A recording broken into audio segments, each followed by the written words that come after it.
our policy is that we don't discuss specifics on injuries, and then once you start going down a little bit here, a little bit there, you can create a problem. And so for a number of reasons, we don't discuss those things. We put out the report the day of the game, but I can tell you that, they're in great spirits. The medical staff is working hard. We'll take it day to day and see how they come in each day, but they're working hard to get back on the field. And just so you understand, we check in every day, we take the advice of the medical staff and use their feedback, and we go from there. So we'll continue to do that. Solid. And that was his first kind of real action, and I thought there was good snaps there. And you can see the talent, you can see the bend, you can see the power. He looks like he belongs. So now he's gonna start stacking some games here. I don't know. I just know that we have to continue to focus on right now, and that's it. And there's lessons that can be learned from the past, but at the end of the day, it comes down to everybody doing their job and just staying focused right now. And that's it. And I think it's a job as the coaches to be at our best. It's a job of the players to be at their best right now.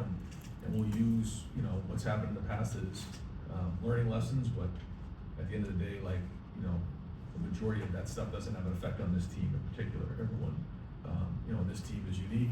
We have our own journey, our own process that we're looking to master every week, and that's really what it comes down to. So, this is their story, and I say it all the time, depends in your hand, and here we are, we're in it right now. What do you want the story to be? Each team and each year, there's its own story. So, I think, again, we learn from the past, but ultimately we have to focus on what's right now. It'll be senior day. Yeah, well, for our seniors, these games go fast, and we talk every year about how quickly these games go. And here we are, last game in the shoot, in the regular season. It's important for, everyone to play with urgency. But I say all the time, don't wait till the last game to start feeling all the emotion of that. That's a build up all year long, and being in the moment and appreciating that. But, for the guys who, are playing their last game in the shoe, it's a big deal. And, we need to celebrate those guys by everybody in the Woody giving everything we have and playing for them. And I know they're gonna put, everything they have into this game because, there's a lot of great memories on that field. A lot of great memories, in the Woody, spending time on the practice field and all of those things. And when you get a chance to reflect, it just makes you realize how important finishing this season is the right way. How about Ruddish's familiarity too, Sean? Yeah, sure. So, they and always put pressure on you in all three phases. It starts with special teams and then goes to offense and defense. And, they always have a plan of how they want to attack you. And they play complementary football. So, they're coming off of a win and a bye week, so we've got to be on our game. No, they're not. But I think it's good in terms of the freshness of our team, so that part's been good. We practiced physically. The offense has been on the field for more the last couple of weeks. I think we've had over 70 rushes the last 2 weeks, and so it's been good. It's been solid. Guys are getting those reps, but that's why we practice so hard during the week. But once you get to this part of the season, we got to be smart what we do, make sure guys are fresh. And when you look at the snap count on defense, you can see why our guys are seeking contact this time of year. It started right from we walked in the building, and he continues to put that time and effort in and makes extra time to connect with the players and communicate with the staff. And because of that, there's trust. And I think when you come in as a new coordinator with really team in place, coaching staff in place, and you're kind of on your own. He brought in a couple guys, but for the most part, he came in by himself, and he was able to connect with everybody early on. And that's how you have an impact early, is you build trust.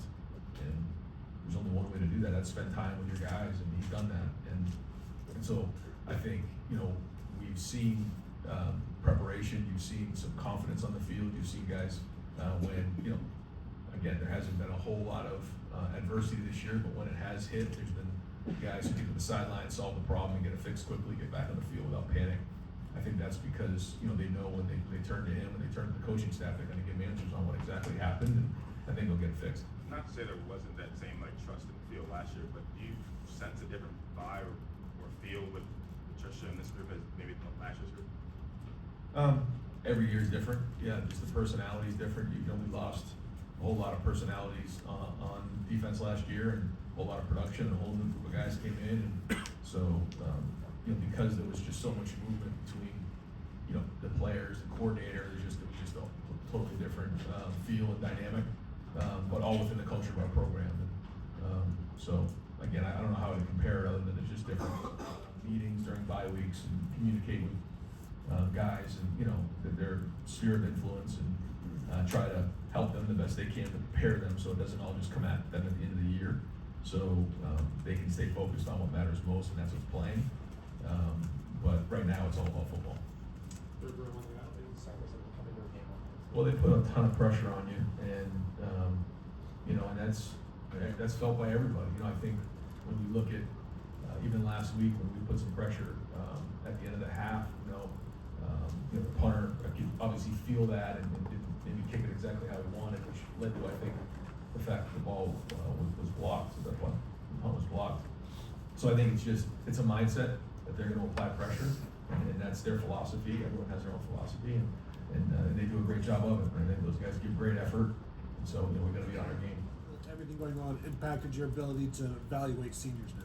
Well, that was our philosophy coming into the season, was that for a lot of reasons we wanted to be able to identify the guys who really played well their senior year, and then use that as an evaluation tool, maybe even more than we had in the past. And one of the biggest reasons is because these are truly investments now in terms of resources, and we have to make sure that we're right in what we're doing.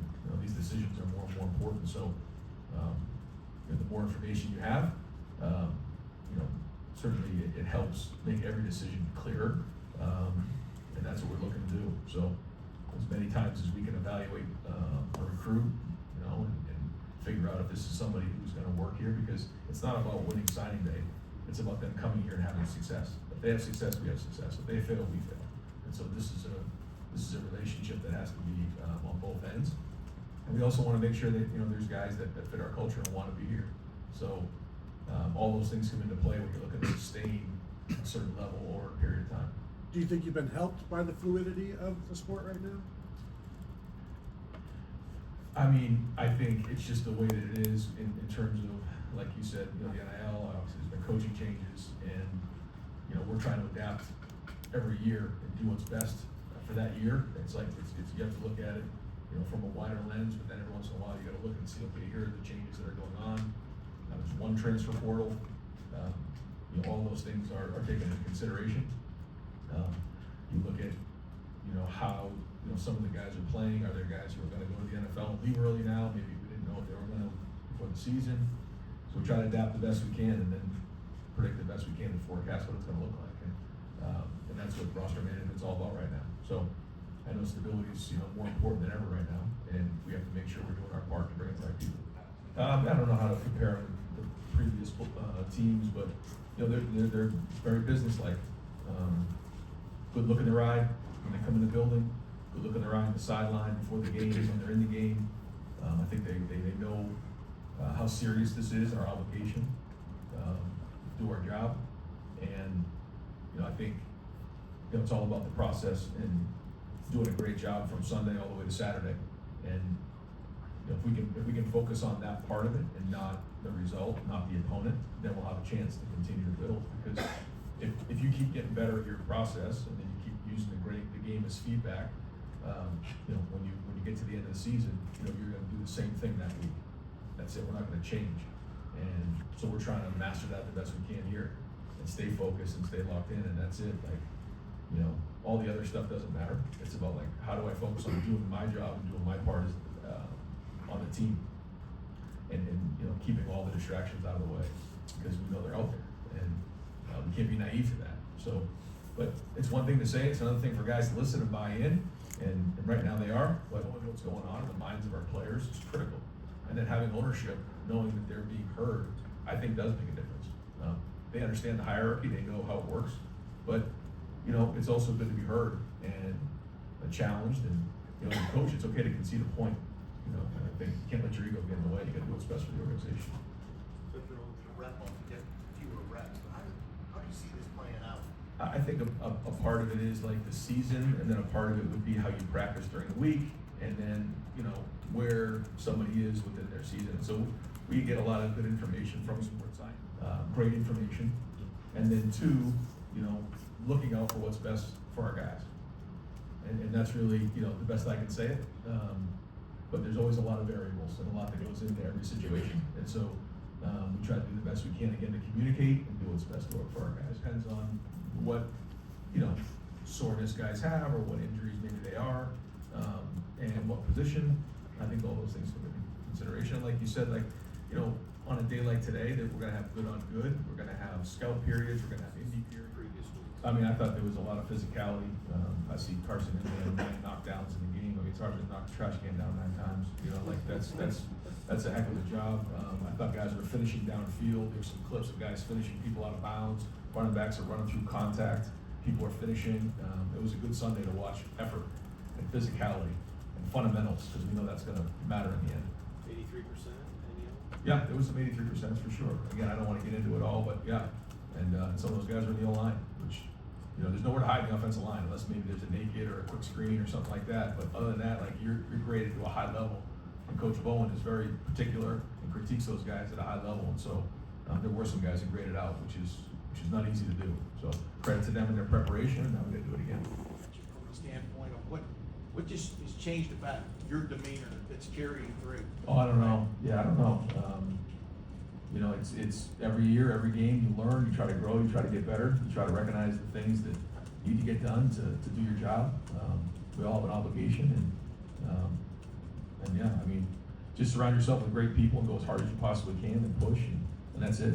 And so, no, I mean, I can't sit here and tell you I know any different, how I act or anything like that based on week to week. I try to be as consistent as I can, and try to push the guys and try to give them as much information as I can on what's coming next and forecast what that week needs to look like and where we're going with the season, and try to put the guys in the best position to be successful. That's it. And I think the one thing that these guys can recognize is that there's a lot of buy-in. They know that, you know, if you buy into what we're doing, if you believe in what we're doing, you're gonna see the results. And that's important. I think everybody in the building feels that way when they walk in the Woody, and that's a good sign for a leader. But again, like it's week to week, we gotta keep bringing it. When you eyeball guys before a game, I think eyes lead to the soul, man. Look at someone's eyes, you know exactly what's going on. And that mindset starts with how you look. And someone told me that, and I agree with it. And so you can tell exactly, you know, what you're dealing with when you look somebody in the eye.